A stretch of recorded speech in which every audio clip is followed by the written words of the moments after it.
Hello everyone, welcome back. Start करते हैं अपना अगला लेक्चर जिसमें अपन डिस्कस कर रहे थे regarding prevention of money laundering act that is of 2002। अब प्रिवेंशन ऑफ मनी लॉन्ड्रिंग के अंदर अभी तक जो अपन ने पढ़ा, फटाफट उसकी एक समरी ले लेते हैं ताकि अपन को याद आ जाए वापस। Now prevention of money laundering, जैसा अपन ने वर्ड डिस्कस करा, एसोसिएट करा विद लॉन्ड्रिंग, दैट इज कपड़े धोते हैं जैसे अपन, that is the process of laundering, that is गंदे कपड़े को साफ करना। In the same way money laundering is a process जिसके अंदर आप tainted that is black money को you try to convert it into white money. तो उसका एक प्रोसेस अपन ने समझा था। पहले आप पूरे चंक ऑफ द मनी को, that is bulk money, that is your black money, उसको छोटे पार्ट्स में डिवाइड करेंगे, that is smaller transactions. Then आप उन ट्रांजैक्शंस को रूट करने की कोशिश करेंगे, that is you try to infiltrate that, you'll try to insert that into the banking system through various accounts, various deposits, etc.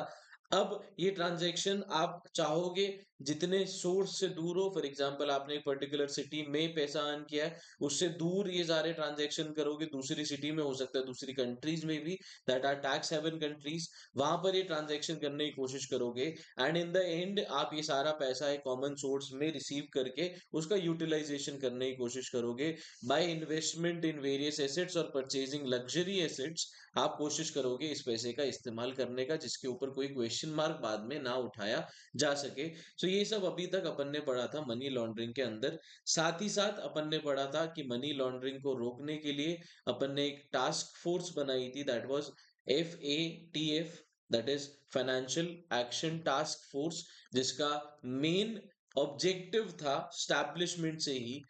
कि रूल्स रेगुलेशंस बनाना एंड दूसरी countries को गाइड करना कि किस तरीके से मनी लॉन्ड्रिंग को रोका जाना चाहिए। अब स्पेसिफिकली अपन को बताया जाएगा इंडिया में क्या क्या इनिशिएटिव्स लिए गए हैं इस सारे प्रोसेस को रोकने के लिए, प्रोहिबिट करने के लिए, प्रिवेंट करने के लिए, ताकि ये प्रोसेस चालू ही ना हो। तो इंडियन इनिशिएटिव्स यहाँ पर अपन को बताए जाएंगे। अभी तक अपन ने ये भी पढ़ा था कि काफी सारे global groups, that is European countries और एशियन कंट्रीज, ने अलग अलग रूल्स रेगुलेशन अपने बना लिए just in order to control and prevent और फाइट अगेंस्ट मनी लॉन्ड्रिंग। यहाँ पर स्पेसिफिकली अभी अपन इंडिया के बारे में बात करने जा रहे हैं। The object of preventing money laundering act 2002 is to prevent laundering and to provide for confiscation of property derived from or involved in money laundering or the matters connected therewith or incidental thereto। यानी यहां पर अपन को बताया गया है कि rules regulation इस तरीके से बनाना to provide for confiscation of property derived from, जैसा अपन ने डिस्कस करा, this is not a primary act, this is a secondary act. आपने कोई क्रिमिनल एक्टिविटी करी, उससे आपने पैसा कमाया, उस पैसे से आपने प्रॉपर्टी परचेज करी, उस प्रॉपर्टी को कॉन्फिस्केट करने के लिए and whatever are the matters that are involve in money laundering, यानी उन सारी एक्टिविटीज को रोकने के लिए ये एक्ट आपने बनाया। अब एक कॉमन वर्ड जो पिछले दो सेक्शंस या अपन कह सकते हैं पिछले दो लॉज से अपन पढ़ते हुए आ रहे हैं, बेनामी संपत्ति साथ ही फ्यूजिटिव ऑफेंडर्स के केस में, the meaning that is attachment. Attachment ये हो जाता है अथॉरिटीज के पास पावर है आपकी प्रॉपर्टीज को अटैच करने की, that have been purchased from undisclosed sources, और the proceeds utilised in purchasing those assets is obtained from certain criminal activities। so ऐसे केस में आप प्रॉपर्टी को अटैच कर सकती हैं द अथॉरिटीज। अब अटैचमेंट यहां पर हो जाता है कि आप ओनर से अधिकार छीन रहे हो। किस चीज का अधिकार छीन रहे हो? Means prohibition of transfer, conversion, disposition और movement of property by an order, यानी आप ऑर्डर इशू कर देते हैं एंड अब ओरिजिनल ओनर के पास सारे के सारे अधिकार खत्म हो जाते हैं relating to that particular property, that is उसको ट्रांसफर करना, कन्वर्ट करना, उसको डिस्पोज करना या बेचना, इस सारे चीजों पे रिस्ट्रिक्शन लग जाता है। That is attachment of property, that can only be done by the officer, that is the concerned officer under the authority with the permission of court. And जो अपन ने पहले भी पढ़ा, if there is a reason to believe कि आप जब तक कोर्ट से ऑर्डर लेकर आएंगे तब तक वो इंसान इस प्रॉपर्टी के साथ कुछ ना कुछ छेड़छाड़ कर सकता है या सेल एग्जीक्यूट कर सकता है, तो आप इमीडिएट सीज कर देंगे and later on with in the specified period आप कोर्ट से परमिशन ले आएंगे। Property meaning definition the same. Any property or assets of which every description, whether corporeal or incorporeal, movable, immovable, tangible, intangible, and includes deeds, instruments, evidence, title to, interest in such property or assets wherever located. यहाँ पर आपने सिर्फ और सिर्फ अपनी geographical boundaries तक इस law को सीमित नहीं रखा। रीजन बीइंग अपन ने पढ़ा अलग अलग टास्क फोर्स, अलग अलग काउंसिल्स अपन ने बना दिए, अलग अलग कंट्रीज ने आपस में एग्रीमेंट्स कर लिए, क्योंकि आज की तारीख में सारे के सारे बिजनेसेस ग्लोबली फंक्शन कर रहे हैं। सो अगर आप एक पर्टिकुलर लॉ को अपने तक ही रिस्ट्रिक्टेड रखेंगे तो उसको या उसके एम्बिट में लोगों को कैप्चर करना बहुत ज्यादा मुश्किल हो जाएगा। इसलिए यहाँ पर अपन ने कहा कि किसी भी तरीके का प्रूफ है, किसी भी तरीके का एसेट है, wherever located it is under the ambit of this particular act. Next is the intermediary की definition, that is means a sub broker, means a stockbroker, sub-broker, share transfer agent, banker to an issue, trustee to a trust deed, registrar to an issue, merchant banker, underwriter, portfolio manager, investment advisor, and any other intermediary associated with securities market and registered under section 12 of SEBI Act 1992। अभी सारे technical terms आ जाते हैं। अब इसमें से कुछ terms जिसके साथ आप फेमिलियर नहीं होंगे शायद, उसको थोड़ा बहुत डिस्कस कर लेते हैं। One such term is your merchant banker. Now what is merchant banker? A person और usually a bank that is appointed by the company to manage the pre-issue and post-issue formalities relating to issue of shares is known as merchant banker। The next term mentioned here is your underwriter, यानी कोई भी ऐसा इंसान जो आपके shares बिकवाने की guarantee लेता है, that is your underwriter. Portfolio manager आपके पोर्टफोलियो को मैनेज करेगा।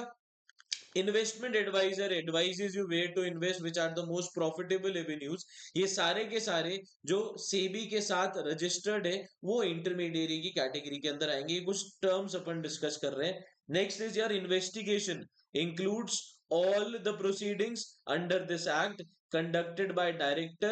or an authority authorized by central government under the act for collection of evidence। यानी इन्वेस्टिगेशन यानी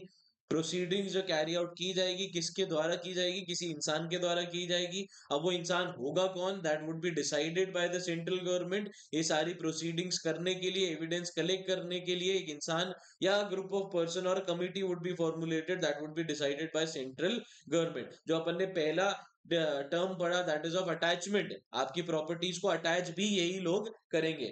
next, proceeds of crime means property derived or obtained directly or indirectly by any person as a result of criminal activity relating to scheduled offense or the value of such property, that is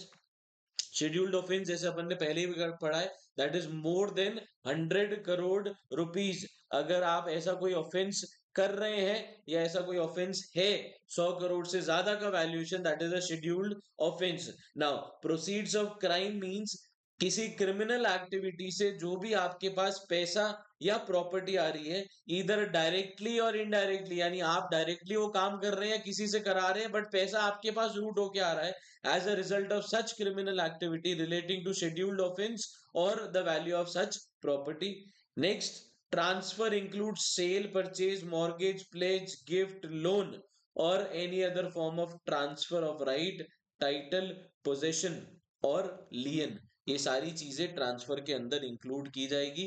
that can be restricted in the form of attachment. Next आ जाता है वापस case का reference, Madanlal Chaudhary versus Union of India 2022। Supreme Court of India inter alia observed that the preamble of 2002 Act reads thus: an act to prevent money laundering and to provide for confiscation of property derived from or involved in money laundering for the matters connected therewith or incidental thereto। यानी basically act बनाया गया एक तो money laundering को रोकने के लिए, और अगर बाद में पता चलता है कि ऐसी कोई एक्टिविटी ऑलरेडी हो चुकी है तो उस पैसे का इस्तेमाल करके जो भी प्रॉपर्टी या एसेट्स एक्वायर किए गए हैं उसको आप कॉन्फेस्किकेट कर सको, दैट इज उसकी ओनरशिप आप गवर्नमेंट के पास ला सको without paying any kind of we can say consideration in return, क्योंकि वो गवर्नमेंट आपसे फोर्सफुली दे रही है because you have contradicted the law that is being formulated by the government. Now we are reading with section 3 of this particular act। whosoever directly or indirectly attempts to indulge or knowingly assist or knowingly is a party or actually involved in the process of activity connected with the proceeds of crime and projecting it as untainted property shall be guilty of the process offense of money laundering। यानी आपको पता है directly indirectly knowingly unknowingly,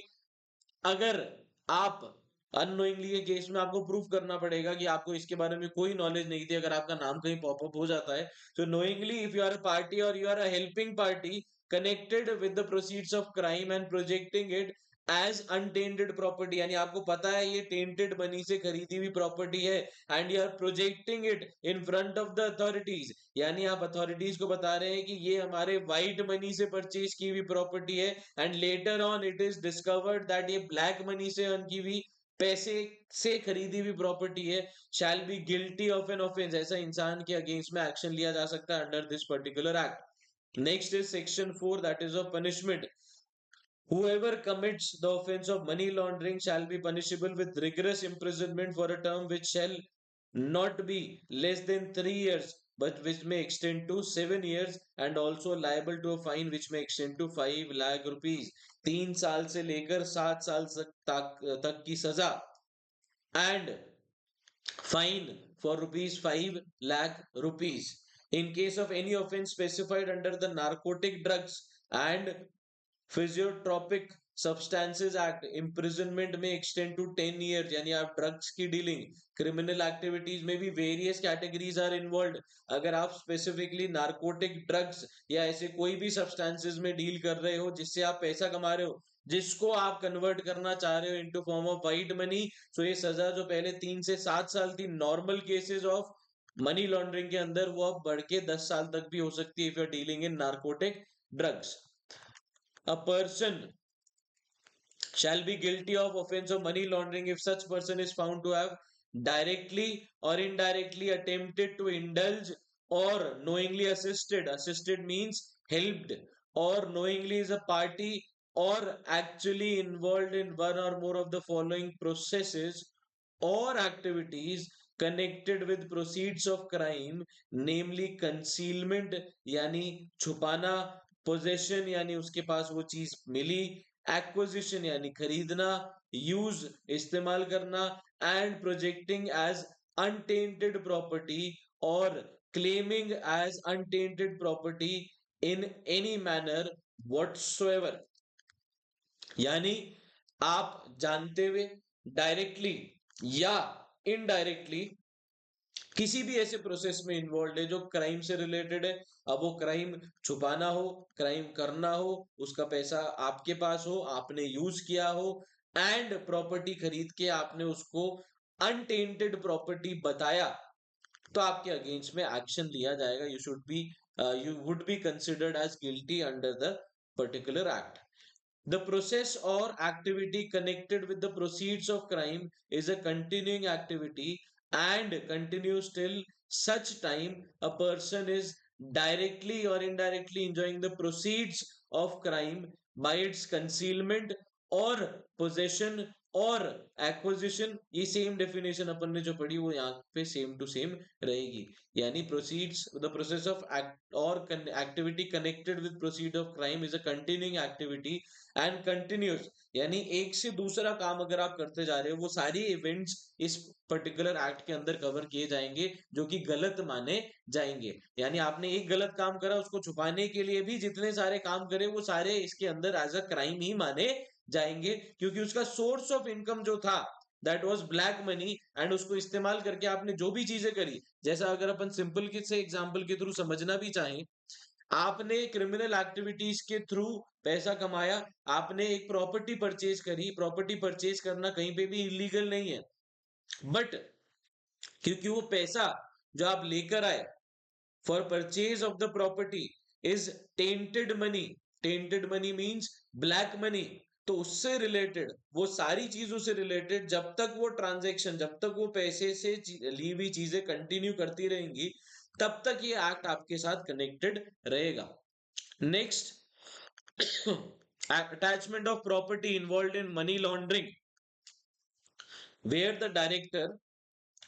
or any other officer not below the rank of deputy director authorized by him for the purpose of this section has the reason to believe, again in writing, ये fugitive economic offenders में भी पढ़ा था, on the basis of material in his possession that a person is in possession of proceeds of crime,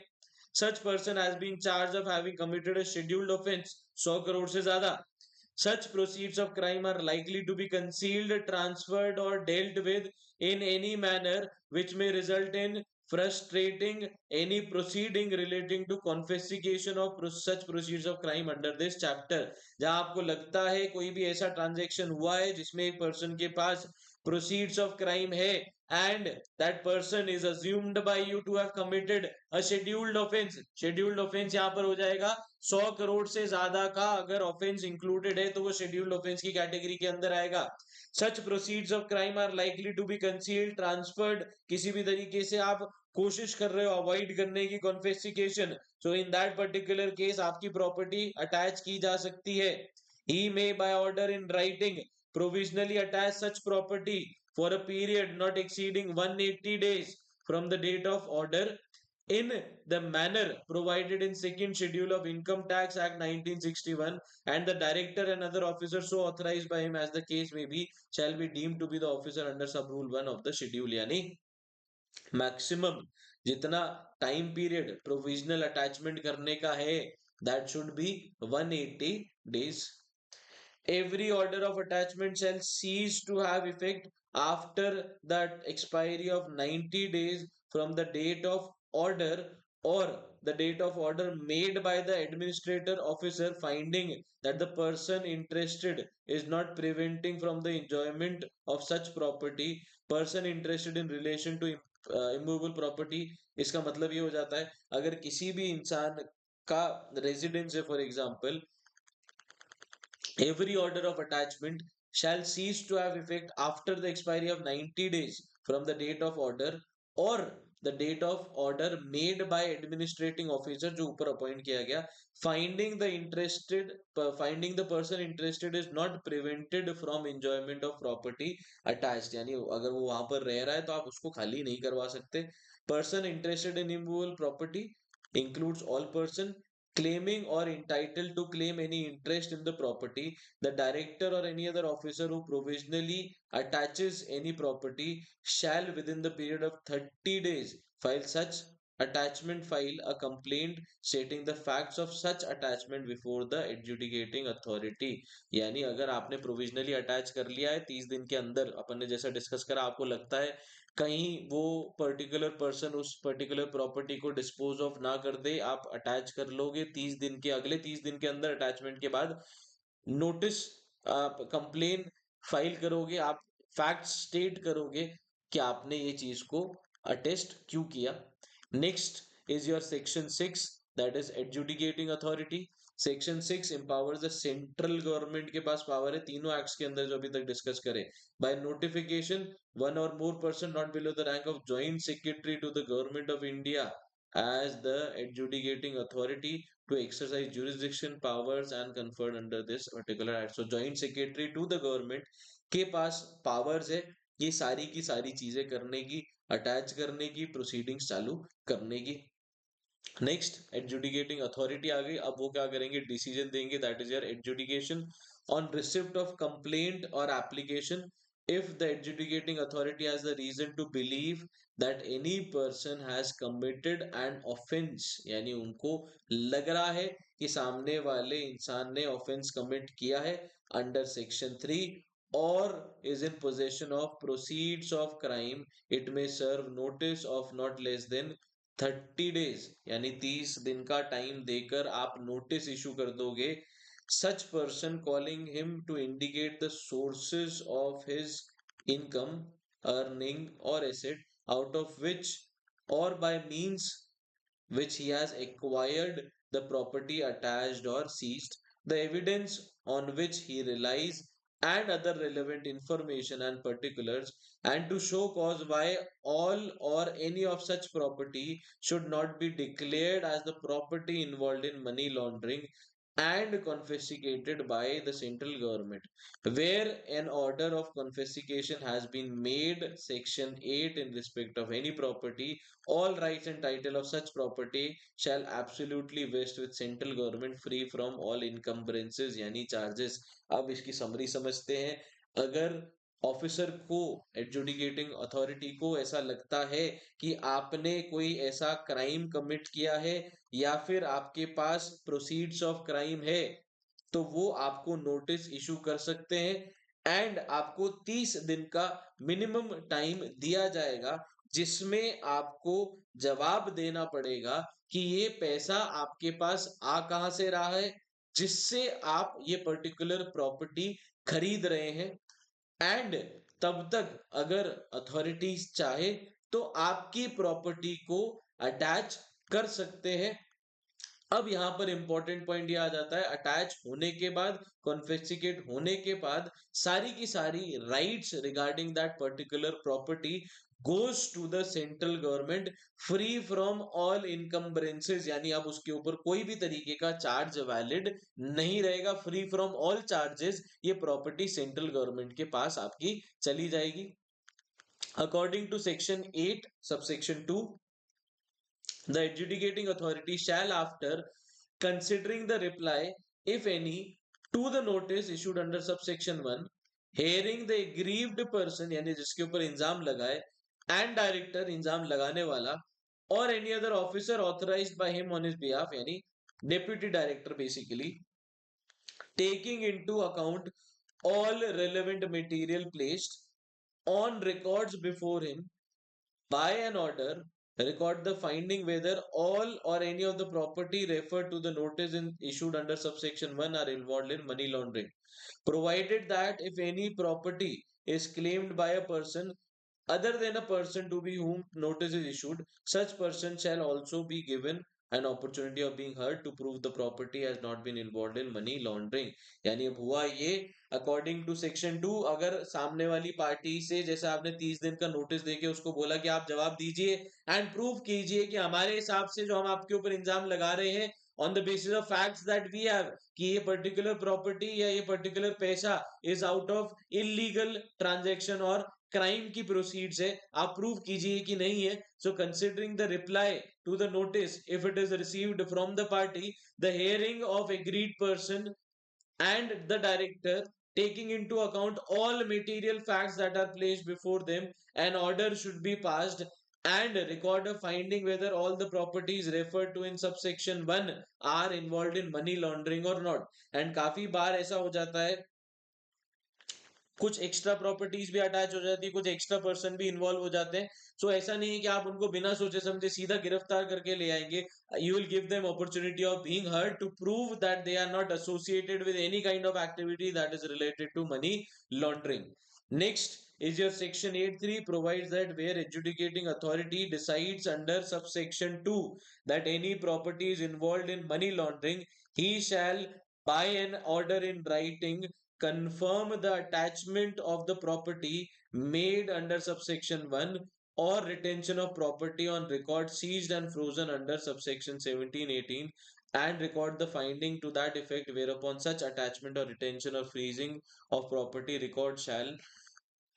अब आपने सामने वाले की बात सुनी,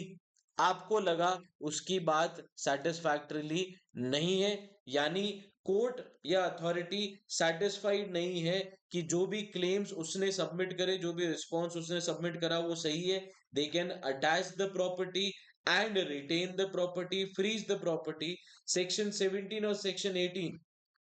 and record a finding to that effect, whereupon such attachment or retention or freezing of the seized or frozen property record shall continue during investigation for a period not exceeding 365 days, 1 year, or the pendency of proceeding relating to any offense under the act before a court or under the corresponding law for any other country before the competent court or criminal court outside India as the case may be. यानी continue during the investigation आप scissor या जो आपने attach करी property उसको आप seize करके रख सकते हो for a period not exceeding 365 days और during the pendency of proceedings यानी जब तक प्रोसीडिंग्स चल रही है तब तक इवन इन इंडिया और सेम लॉ अगर दूसरी कंट्री में भी आपके ऊपर इंप्लीमेंट हुआ है रिलेटिंग टू मनी लॉन्ड्रिंग वहां पर भी ऐसा आपने कोई केस किया तो तब तक वो प्रॉपर्टी सीज रहेगी become final after order of confiscation is passed under subsection 5 और सबसेक्शन 7 और सेक्शन 8 5 एंड बी 58B और subsection 2A section 60 by special code that is अभी तक आपने सी अगर अपन प्रोसेस समझे वापस थोड़ा बहुत कंफ्यूजन हो रहा होगा अपन डिस्कस करते हैं अच्छे से वापस ऑफिसर सबसे पहला आया अथॉरिटीज को ऐसा लगा कि आपने कोई ऐसे एसेट्स खरीदे हैं that are purchase out of proceeds of crime तो वो लोग आपको नोटिस इशू करेंगे 30 दिन का टाइम दिया जाएगा आपसे जवाब मांगा जाएगा आपने जवाब दिया if the answer is satisfactory आपकी प्रॉपर्टीज जो अटैच हुई जो कॉन्फिस्केट कर सकते थे उसको आप वापस छुड़ा के ले जा सकते हो बट आपका जवाब अगर सेटिस्फैक्टरीली नहीं है यानी आपके जवाब से अगर अथॉरिटी सेटिस्फाइड नहीं है उनको लगता है नहीं भैया जो भी आप बोल रहे हो सब झूठ है आपके प्रूफ वैलिड नहीं है आपके पास सपोर्टिंग डॉक्यूमेंट्स नहीं है तो उसके केस में आपका प्रॉपर्टी का कॉन्फिस्केशन हो जाएगा सारा पावर सारी अथॉरिटी चली जाएगी to the central government section 8 subsection 4 states that where the provisional order of attachment by the deputy director or any other authorized by him in this behalf shall forthwith take the possession of the property attached under section 5 और frozen under subsection 1A of section 17 यानी अब वो attachment जो provisional order किया था attach करने का वो अपने कंट्रोल में ले लेगा as per section 8 subsection 5 where on conclusion of trial of an offense under the act the special court finds that the offense of money laundering has been committed it shall order such a property involved in money laundering or which has been used for commission of the offense of money laundering shall stand confiscated with the central government यानी power चली जाएगी central government के पास अब इस lecture का last topic अपन पढ़ने वाले हैं that is wasting of power property with the central government an order of confiscation made in respect of property of a person vest in the central government all the rights title in such property free from all encumbrance यानी अब उसके ऊपर कोई भी charge valid नहीं रहेगा central government उसका ownership उसके टाइटल राइट सब अपने पास छीन लेगी रिटर्न में कोई भी कंसिडरेशन नहीं मिलेगा जबरदस्ती आपकी प्रॉपर्टी ले ली जाएगी बदले में आपको सिर्फ सजा मिलेगी पैसा नहीं मिलेगा वेयर द स्पेशल कोर्ट और adjudicating authority as the case में be after giving an opportunity of being heard to any other person interested in the property attached under this chapter or seized or frozen under chapter 5 is of the opinion that any encumbrance on the property or leasehold interest has been created with a view to defeat the provision of this chapter it may also declare such encumbrance or leasehold interest to be void and thereupon the aforesaid property shall vest with the central government free from encumbrances और lease hold interest यानी बाद में जब आपने property seize कर ली आपने property confiscate कर ली authority आ गई गवर्नमेंट के पास बाद में पता चला कि उसपे कोई इनकम्बरेंस जानबूझ के या चार्ज जानबूझ के क्रिएट किया गया है just to stop this particular transfer of property to the government अगर गवर्नमेंट को ऐसा पता चल जाता है तो गवर्नमेंट उस पर्टिकुलर चार्ज और इनकम्बरेंस को या लीज ऑल इंटरेस्ट जो भी क्रिएटेड है उसको वॉइड डिक्लेयर करके एंड प्रॉपर्टी अपने कंट्रोल में ले सकती है, free from all kind of encumbrance, जो यहां पर अपन को बताया गया है। सो अगर अपन रिकैप करना चाहें अभी तक जो अपन ने डिस्कस करा, दैट इज इंडिया में मनी लॉन्ड्रिंग से रिलेटेड क्या प्रोविजंस आपने बनाए एंड उन प्रोविजन के बेसिस पे अथॉरिटी कौन होगी, उस अथॉरिटी के पास क्या क्या पावर्स रहेंगी, किस तरीके से प्रोसीडिंग्स स्टार्ट होगी, किस तरीके से आप नोटिस भेजोगे to the party you assume to be an offender under the money laundering act, क्या क्या एक्ट्स को कंसिडर किया जाएगा इस पर्टिकुलर थिंग में, एंड क्या इसकी एप्लीकेबिलिटी सिर्फ इंडिया में रहेगी या दूसरी कंट्रीज में भी रहेगी। अगर मनी लॉन्ड्रिंग का इंस्पेक्शन करते टाइम, प्रोसीडिंग जब आप कैरी आउट कर रहे हो, चीजें वेरीफाई कर रहे हो, तब आपको पता चला कि जो प्रोसीड्स ऑफ क्राइम आप ट्रैक कर रहे हो उसके ग्राउंड्स दूसरी कंट्री तक भी है, तो उस पर्टिकुलर केस में क्या होगा, अथॉरिटीज किस तरीके से एसेट्स को फ्रीज करेगी,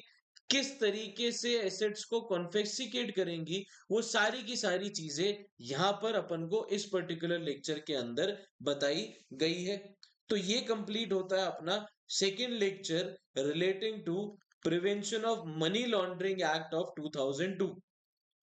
मिलते हैं अगले लेक्चर के अंदर, और अगले लेक्चर के अंदर अपन इस चैप्टर को कंक्लूड कर देंगे। सो मिलते हैं अगले लेक्चर के अंदर। Till then, thank you.